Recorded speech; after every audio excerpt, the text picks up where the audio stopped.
बहुत सारे लोगों ने सरसों के बारे में वीडियोस बनाई है, इसके अंदर ये होता है, इसके अंदर ये होता है। एक असूल बता देता हूँ आपको।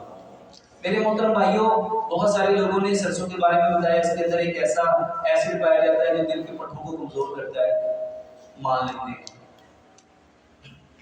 अगर सरसों की 100 फायदों में से एक अगर बीमारी भी है, अगर 100 फायदे का नुकसान है तो चीज ले लीजिए, छड़ दी जाएगी।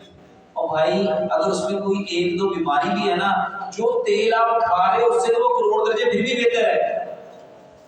तो सरसों के तेल में खाना बनाओ। आप ना अपने घर में जाके देखो, ये जितने लोगों की किसी की एक नाली बंद है, किसी की दिल की 2 नालियां बंद है, किसी की 3 नालियां बंद है, बंद होती नहीं होती।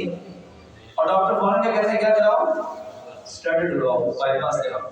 मेरे मोहतरम भाइयों, आपको पता है ये नालियां बंद क्यों होती हैं? कुकिंग ऑयल की वजह से।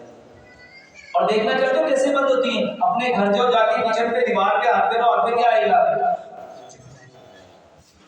अच्छा, लोग कहते हैं यहाँ पे डस्ट होती है, इस वजह से चिकनाई आती है। कभी आपने जहाँ बर्तन धोते हैं उस सिंक का पाइप देखा है? उस बर्तन धोने वाले सिंक का पाइप जहाँ जाके जिस नाली में खुलता है, उस नाली का गटर का ढक्कन उठाओ, उसमें चम्मच मारो तो बीच में क्या जमा हुआ है? अब वहां तो डस्ट नहीं है, पानी में वो कैसे जम गया? सोचो, जो पानी में जम गया वो आपके खून में क्या कर रहा होगा? ये जितनी नालियों में जमा हुआ है ये कुकिंग ऑयल है, सरसों का तेल इस्तेमाल करो।